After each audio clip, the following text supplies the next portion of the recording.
The 4th of December 1965 was a gloomy, overcast day over much of the northeastern United States. But up in the sky above 10,000 feet, the sun was shining as always over a beautiful sea of white fluffy clouds. Now, through the cloud tops, rising up from that sea, a true icon of the 1950s was cruising effortlessly. A sleek and majestic Lockheed L-1049 Super Constellation, painted in the white and blue livery of Eastern Airlines. This big four-engine piston propeller plane was actually cruising at 10,000 feet en route from Boston in Massachusetts over to Newark in New Jersey, a routine short-haul service for this classic beauty, affectionately known as the Connie. By 1965, the Constellation was being rapidly rendered obsolete by the advance of the jet age, and in fact, Eastern Airlines would become the last US passenger airline to retire them in 1968. The captain of Eastern Airlines Flight 853 that afternoon was a 42-year-old World War II veteran who had been flying for Eastern Airlines since back in 1953, accumulating over 11,500 flight hours, including nearly 2,000 on the Constellation. Joining him on the flight deck was a 34-year-old first officer who had been with Eastern for 3 years at this point, and he had slightly more than 8,000 total hours at that point, of which 900 were on the Connie, though he also had 241 hours as a flight engineer on the type and was a rated balloon pilot as well. The final member of the flight crew was a 27-year-old flight engineer who dreamed of becoming a captain one day, but was at this point just starting his career with about 1,000 total hours. Now, this was long before the concept of crew resource management was even a twinkle in the eye of aviation researchers, so whether the cockpit culture was open or not depended heavily on the personality of the captain. The flight engineer had already flown with some captains who behaved in a true imperial fashion. One of them had even put up a sign on the glare shield reminding the other crew members that the captain's word is law. But the captain of this flight, Charles White, wasn't one of those. No, the flight engineer found him to be personable and really respectful to his crew, and also seemed to value their inputs. Captains like White, who intuitively understood the principles of CRM and therefore knew how to utilize the knowledge and experience of his crew, even before there was formal training on this topic, were absolutely crucial to CRM's eventual development and served as an example of how this philosophy could really change the outcome of emergencies. And in fact, this crew's ability to work together would soon be put to the ultimate test. But for now, everything looked normal. Eastern Airlines Flight 853 had departed from Boston at time 1538 with 49 passengers and 5 crew members on board. After takeoff, the crew had climbed up to their planned cruising altitude of only 10,000 feet, which was well below what the pressurized Connie was capable of. But on a short route like this, that would cross through some of the busiest airspace in the country, it made sense to stay low and pass underneath the faster jet traffic above them. In the back, the 2 stewardesses now hurried to complete the drink service and, funnily enough, also to collect the money for the passengers' tickets.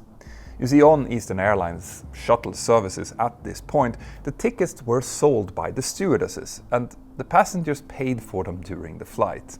Apparently the price for a one-way ticket was $14 at the time, which would be about $144 in today's value. Anyway, up in the front, the first officer was now operating as pilot flying and the captain pilot monitoring, whilst the flight engineer handled the Constellation's fully manual fuel and electrical systems as well as its engines.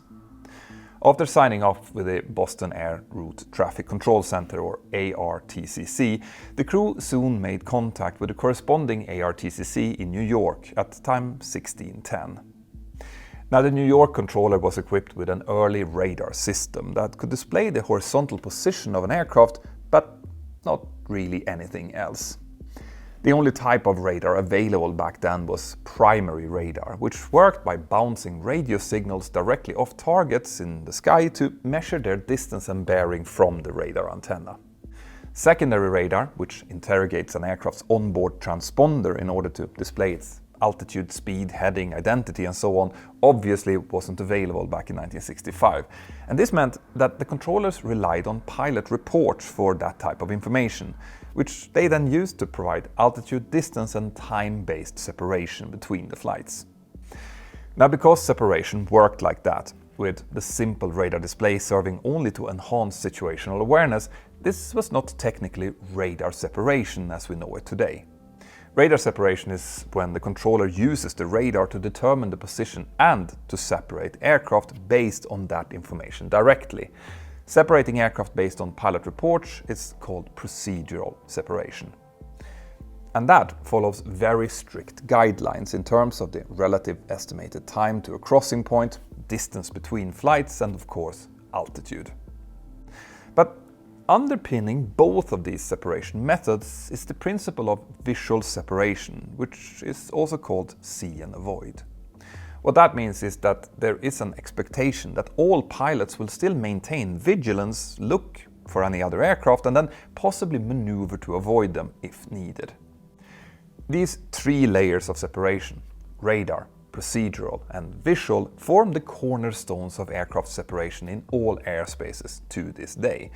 But if you remember in my previous video about the accident of PSA Flight 182, I talked about how, in that case, radar-based separation was available, but then wasn't used because visual separation had been approved.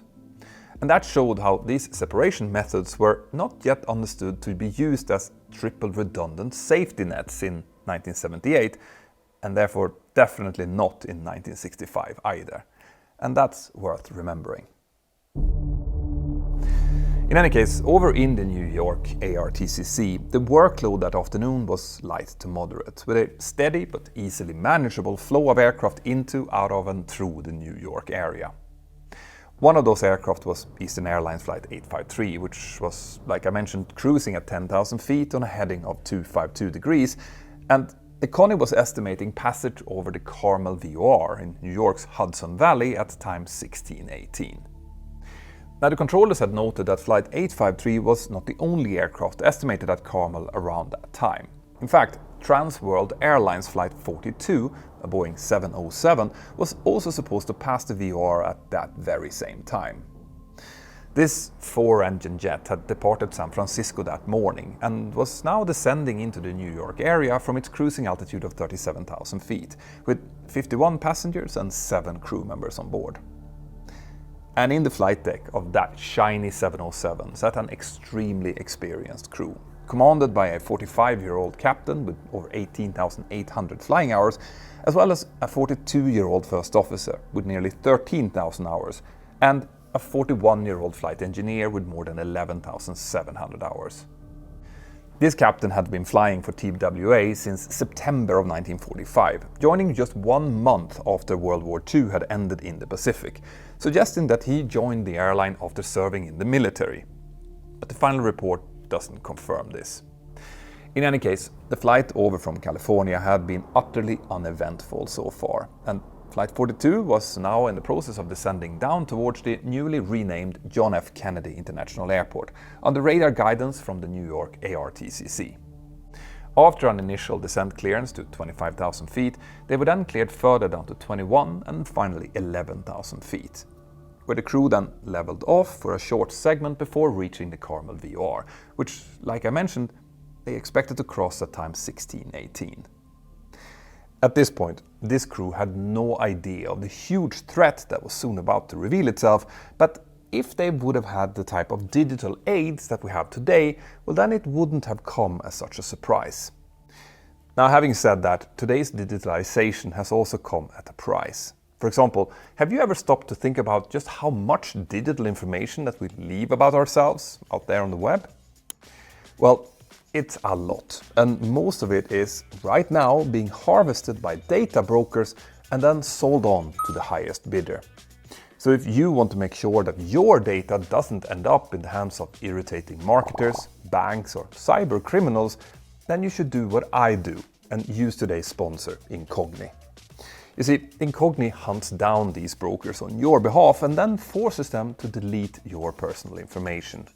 Now, you could try to do that on your own, but that would likely mean months of tedious work, whilst Incogni will do that for you without you having to lift a finger.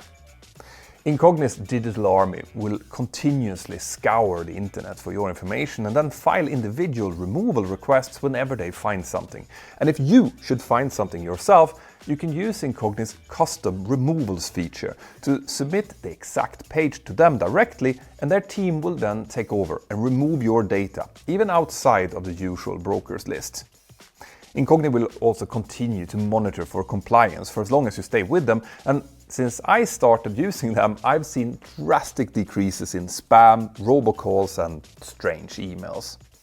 Right now, you can get 60% off Incogni's annual plan when you scan this QR code or go to incogni.com/pilot directly or via the link below. Just remember to use the code PILOT at checkout. Thank you, Incogni. Now let's get back to the story. At the New York Control Center, the controller responsible for the sector, which included Carmel, would have been writing these altitudes and crossing estimates down on something known as a flight progress strip, which was used to keep track of all of the information reported by the pilots as a supplement to his primitive radar display. And based on this, the controller would have been expecting both TWA Flight 42 and Eastern Flight 853 to cross each other's flight paths over Carmel at the same time, meaning that some form of separation would be required.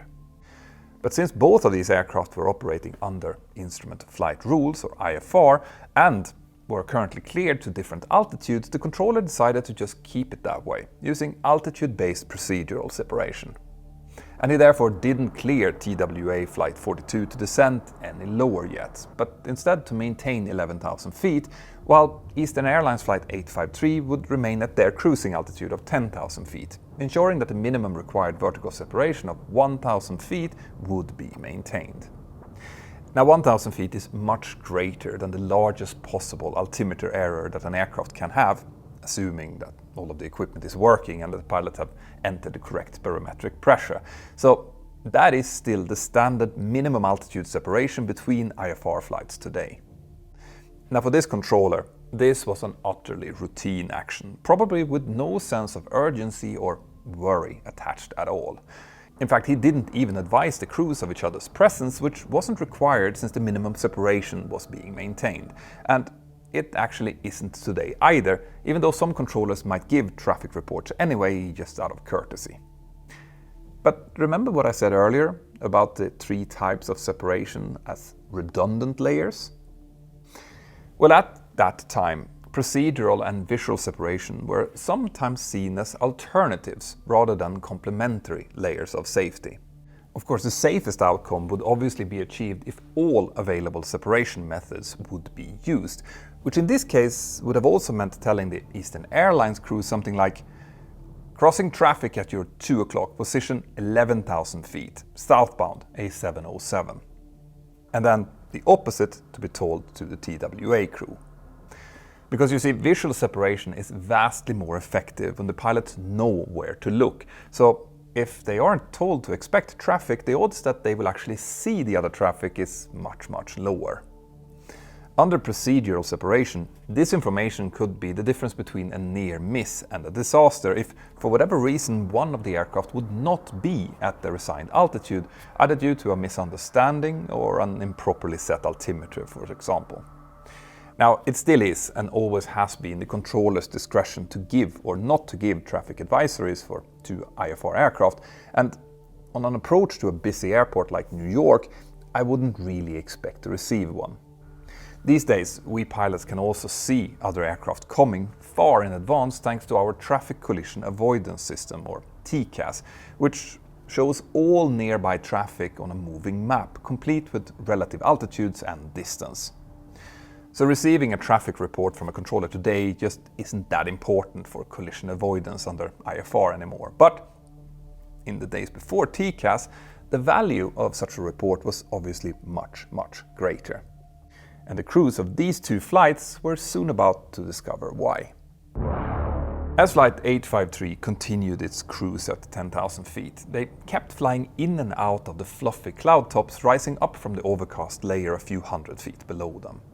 And that took the aircraft in and out of the clear evening sunlight above, where they also had a full view of their surroundings.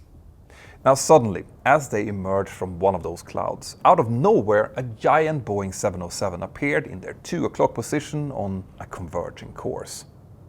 In a split second, the first officer judged that the big jet was going to collide with his aircraft if he didn't do something. So he now shouted, "Look out!" And he then pulled back on his control column to start a climb. But was that 707 actually on a collision course with them? After all, weren't they supposed to be at different altitudes, with 1,000 feet apart? Well, one possibility was that maybe one of these planes were not at its designed altitude. Today, this would be a trivial question to answer, but back in 1965, it wasn't so easy. The 707 did have a flight data recorder which showed it flying level at 11,000 feet, right where it was supposed to be, so that part was clear. But the Constellation didn't have any black boxes at all, because in 1965, piston aircraft weren't required to have them. And since radar didn't record its altitude either, the only way to be sure that the Connie actually was at 10,000 feet was by testimony of witnesses. The pilots had reported being at 10,000 feet just a few minutes earlier and hadn't reported changing their altitude since then. And later examinations of the altimeters showed that the pilots had set the correct local pressure as well. In a later lawsuit, defense, representing the air traffic controllers, argued that the Constellation was not at 10,000 feet, based on the testimony of the 707 captain, who estimated that he had caught sight of the Connie only 200 to 300 feet below him. But on the other hand, the last entry in the flight engineer's log on board the Connie showed the plane at 10,000 feet. And on top of that, the pilots of other aircraft in the area testified that the weather conditions at 10,000 feet near the Carmel VR consisted of fluffy clouds rising up from an overcast layer immediately below, which was perfectly consistent with the testimony of passengers on board Flight 853. Therefore, the evidence pretty strongly supports the assumption that Flight 853 was at 10,000 feet when the first officer spotted the 707 coming towards them at 11,000 feet. So why did he then think that the two planes were about to collide? Well, the answer to that has to do with how pilots judge the relative positions of nearby airplanes. And bear with me now, because this is going to be a little bit complicated. You see, when making a snap judgment about the collision risk posed by another airplane, pilots instinctively weigh in several parameters, including the oncoming aircraft's position relative to the horizon, the sight line rate, and the range rate. Now, the sight line rate is the rate at which the target moves relative to the overall field of view. So if the target is on a collision course, well then the sight line rate will be 0, meaning that the target remains essentially stationary in the field of view, just getting larger and larger. That change in size as the target gets closer or further away is called the range rate. And if that rate is increasing rapidly, well then the observer will judge the collision risk to be higher. Similarly, a study cited in the final report on this accident found that when the sight line rate is less than 6 minutes of arc per second, the observer is likely to determine that the target poses a collision threat, while a sightline rate above 9 minutes of arc per second is likely to be perceived as a miss. However, in a case where the target and the observer is on crossing paths but at slightly different altitudes, the sightline rate can still be very close to 0, with a quick change in range rate, mimicking all of the signs of an impending collision. Therefore, in this type of scenario, the dominant factor in an observer's decision-making is going to be the perceived relative altitude of the target. And a pilot would instinctively judge that relative altitude based on the target's position relative to the horizon. Basically, if the target is clearly above the horizon, it will pass overhead, and if it's clearly below the horizon, it will pass underneath. So this means, of course, that if the target is very close to the horizon, well then it will be judged to be at the same altitude and therefore a collision threat. Now, what the investigation believed happened here was that the sightline rate and range rate were consistent with an aircraft on a collision course. So the first officer would have instinctively analyzed the threat based on the position of the 707 relative to the perceived horizon. And I say perceived because in this case, a true horizon didn't exist. Weather data and pilot accounts show that at this time, a gradient existed over central New York, with cloud tops at 10,000 feet near Carmel rising towards 15,000 feet to the northwest near Syracuse. And since this cloud layer was relatively smooth, those distant elevated clouds would have created the impression of a horizon, which was in fact higher up than the true horizon.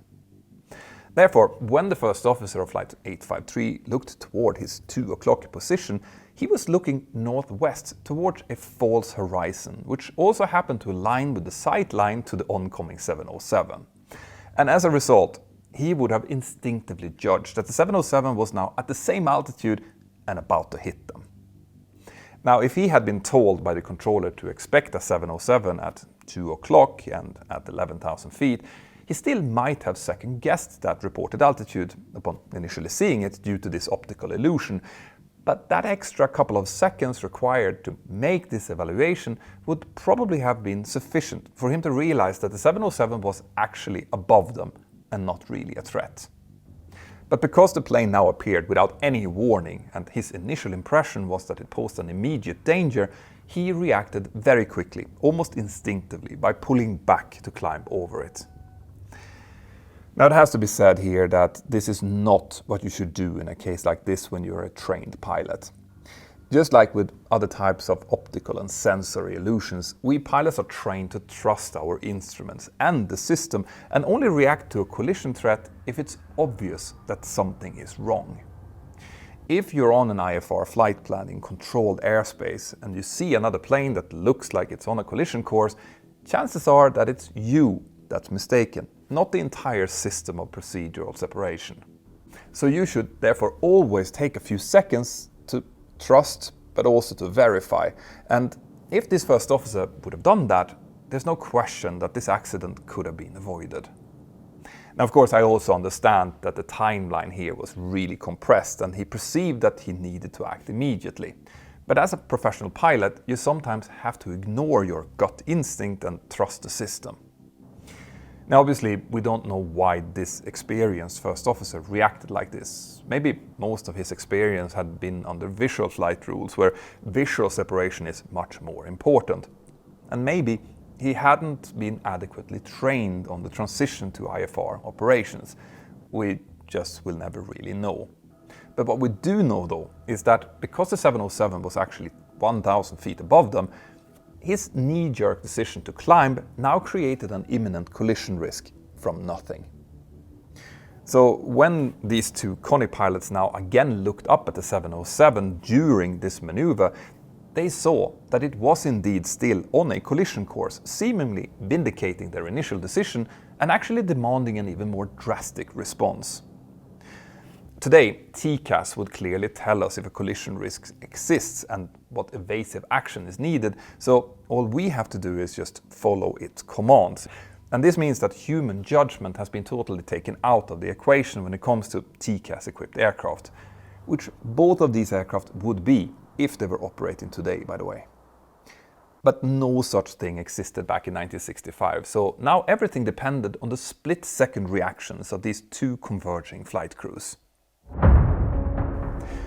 On board the 707, the pilots had no idea that anything was up, until they suddenly saw the constellation emerge from a cloud at their 10 o'clock position heading straight towards them. The captain, who was pilot flying, immediately grabbed his controls and disengaged the autopilot and then pulled the plane into a climbing right-hand turn in an effort to avoid. And his first officer soon joined him on the controls, making the same inputs. And on board the Constellation, the captain now also did the same, pulling back on his own controls to assist his first officer. This meant that both planes were now climbing towards each other with only seconds away from impact. And by the way, that's something that modern TCAS is also designed to prevent, because it gives opposite evasive maneuvers to both aircraft, and if one aircraft doesn't comply, it can even reverse its instructions. In this case though, the 707 captain soon recognized that his climbing right turn wasn't working, so at the last moment he instead rolled hard left and started pushing the yoke forward, but it was too late. At time 16:18 and 43 seconds, the 707's left wingtip collided with the right horizontal stabilizer of the Constellation, slicing downwards and inboard as it shot past the steeply climbing Connie. The impact severed the Constellation's right-hand vertical stabilizer and part of the right horizontal stabilizer, as well as the outboard 7.6 meters of the Boeing 707's left wing, all the way up to the number 1 engine pylon. The 707's wing and number 1 engine nacelle then also struck a glancing blow to the underside of the Constellation's aft fuselage, ripping out several key systems, including the hydraulic boost assembly and control cables for the elevators and rudder. As this happened, on board the 707, the passengers and crew felt 2 sharp jolts measured at around 2.5 Gs, and the plane then rolled sharply left and entered a dive, plunging into the clouds below whilst accelerating rapidly. Fortunately for everyone, the number 1 engine cowl and pylon had only just grazed the Constellation, causing superficial damage only, so the engine continued to operate, even with the entire wingtip outboard of the pylon missing.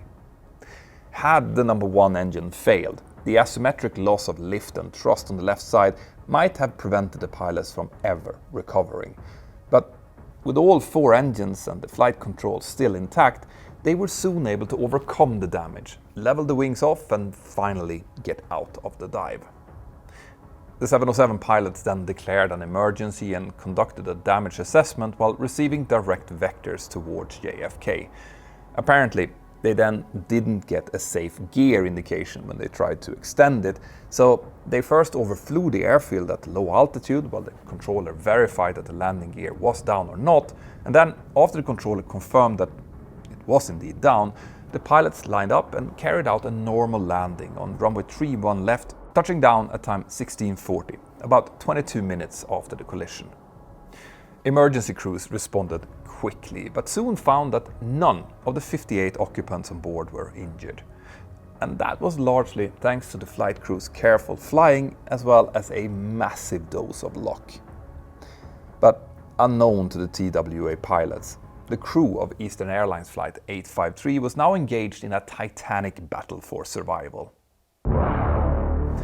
On board the Constellation, the flight engineer recalled hearing the pilots call something out, and he was then pressed into his seat by the evasive maneuver. But he never saw the 707 since the flight engineer's station on the Connie is stepped downward relative to the pilot's seats and therefore doesn't provide a good view out through the windscreen. The pilots then felt the 2 aircraft collide, but initially it just seemed like a light bump. And for the first few seconds after, the flight engineer thought that they weren't that badly damaged. Maybe the 707 had just slightly grazed them as it shot by. But within a few seconds, the Constellation then stopped climbing, nearly stalled and pitched over into a steep descent. And this was accompanied by several warning lights illuminating on the flight engineer's panel, warning of a loss of hydraulic pressure. Now, the Constellation has mechanical flight controls that are hydraulically boosted, so they don't need hydraulic power to operate, meaning that this wasn't the end of the world. But when the pilots pulled back on their controls to recover from the dive, the airplane just didn't respond, not even a little. Thinking quickly, the pilots therefore tried moving the trim tabs, which control the horizontal stabilizer, hoping to regain pitch control that way, but the trim cables had also been severed. At that moment, the flight engineer remembered a friend who had died in an unexplained airline accident about a year earlier, and he realized that he didn't want his death to be a mystery. So he now jumped onto the radio and told air traffic control that they had just been involved in a mid-air collision and were now going down. As the plane dove through the cloud layer, it soon emerged below it, revealing the fields and forests of New York State rising rapidly towards them. The 2 pilots were frantically trying to find some way to control their pitch when suddenly the first officer suggested that they should try and firewall the throttles to induce a pitch-up moment that way. Now, the captain thought that this was a brilliant idea, so he pushed the throttles all the way forward, and incredibly, this caused the nose to come up, pulling the plane out of the dive. Now, this is the moment when the captain's openness and respect for his crew really saved the day, because this solution was only discovered thanks to his willingness to utilize the knowledge and experience of the first officer, as well as the first officer's willingness to share his ideas. If this early example of excellent CRM hadn't occurred, well, then the crew might not have recovered until it was too late. But instead, Flight 853 now pulled up into a climb and zoomed right back into the cloud layer above them. After a couple of cycles, rising and falling in and out of the clouds, the pilots understood that they had absolutely no control over the elevators, but that they could pitch up by increasing power and down by decreasing it, while using asymmetric thrust to turn.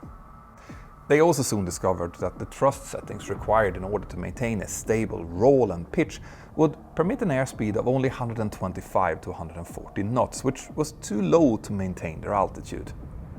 In fact, in this configuration, the plane would settle into a steady descent rate of around 500 feet per minute or so.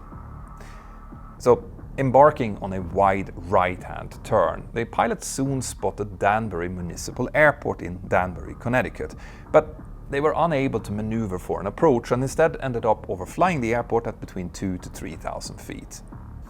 During that time, the captain used the public address system to inform the passengers that they had been involved in a mid-air collision and that they should now prepare for a crash landing.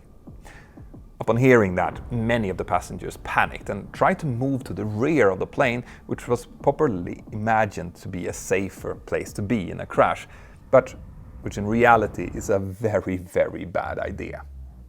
Now, realizing that this sudden rush of passengers could throw the plane dangerously off balance, the 22-year-old stewardess in the front used the PA to urge everyone to stay seated and instead to read the safety card. Now, telling them to do this was not part of the procedure for preparing the cabin in an emergency, but she thought that giving the passengers something specific to do would stop them from panicking. Now, that is some seriously impressive quick thinking, and thanks to her training, which had empowered her to speak assertively to all types of people, the rebellious passengers listened to her and quickly got back into their seats again. By this point, it was obvious to the pilots that they wouldn't be able to reach any airport, meaning that a forced off-field emergency landing would be their only chance. This led the two pilots into a discussion about the pros and cons of taking the aircraft down on a nearby lake instead of on a field. Again, a great example of CRM. Now, the reason for that discussion was that there weren't many good landing sites available. This area of the New York-Connecticut border is quite hilly and heavily forested, with most fields in the area either too small to land on or crisscrossed by stone walls and other obstructions. But then suddenly they spotted a farm field near their projected impact point just to the right of their course, close to the village of North Salem. Now, this field wasn't flat. In fact, it was on the side of a hill and was therefore inclined upwards along the landing course, but in the pilot's view, it was still better than a lake.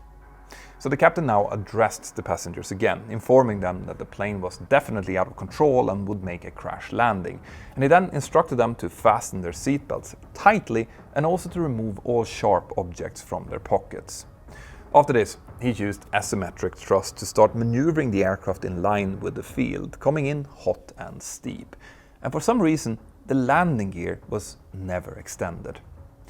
The final report didn't go into the details of why that was the case, but it might have been because without hydraulic power, the crew would have needed to do a complicated manual gear extension that there just wasn't time for.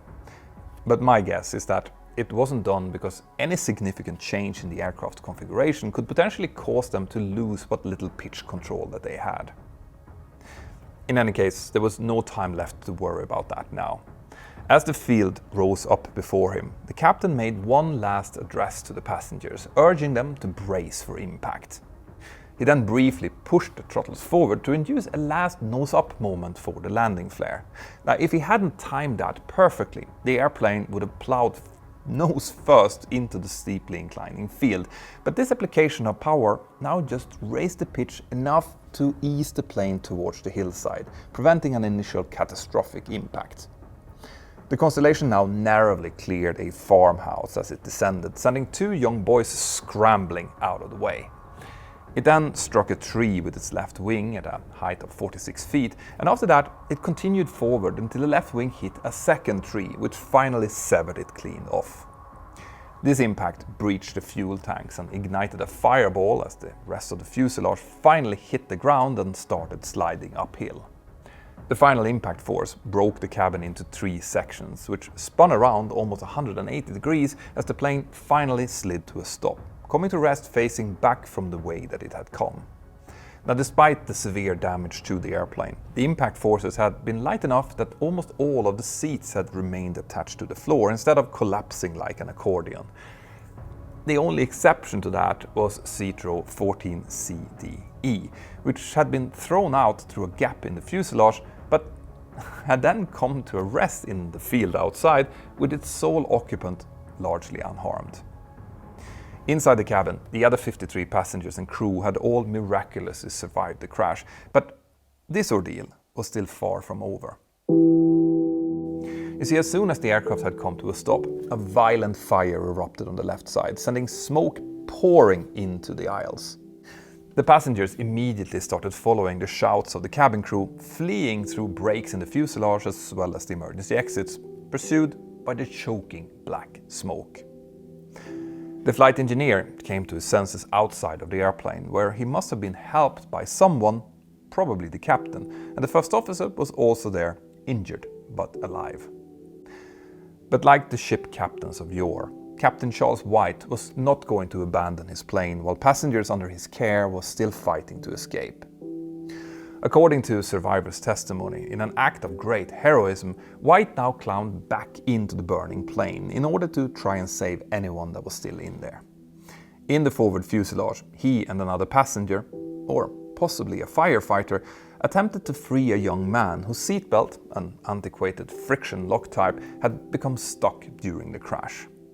One version of the story says that White and his helper tried unsuccessfully to free the man, then stepped outside for some air before Captain White again turned around and went back in again, only for an explosion to then engulf the cabin. But another version says that White and the helper tried to free the man, but the helper then left when the smoke became too thick to breathe. And alone in the toxic blackness, Captain White then carried on his effort alone, never to come out again. Now, exactly what happened inside of this plane will never be known for sure, but what we do know is that Captain White's body was later found just inside of the forward left exit door, while the body of the trapped passenger was found in the aisle near rows 7 and 8, and the cause of death was ruled as smoke inhalation. So it is possible that Captain White either freed the passenger or gave up trying and then attempted to leave, only for both men to succumb to the noxious fumes as they tried to reach the exit. 2 other passengers who were badly burned during the evacuation later died in hospital, bringing the final death toll to 4, which, like in a Greek tragedy, sadly included the story's greatest hero. Captain Charles White was later buried with full military honors in Arlington National Cemetery, alongside those lost in the Second World War. The investigation into the crash by the Civil Aeronautics Board, the predecessor to the NTSB, found that the cause of the accident was the Eastern Airlines flight crew's misjudgment of their altitude separation from the 707 due to an optical illusion, as well as the resulting evasive maneuvers and counter-maneuvers by the 707 crew. A civil suit filed by Captain White's widow finally ended without judgment against anyone, as the judge found that there was no evidence of negligence by any of the parties involved. The CAB's final report on the accident was not very detailed, so much of what we know about the efforts to save Flight 853 came from witness testimony. But what we do know for sure is that this story is a great example of why we do things the way that we do them today. From the way that air traffic controllers think about separation to technologies like TCAS that helps us pilot avoid collisions like this one. It's also a story of a flight crew who were ahead of their time and utilized the principles of what we now consider crew resource management to get their crippled plane down on the ground as safely as possible. Now, I wanted to end this year with a more positive story to show how extraordinary airmanship and CRM really does make a difference.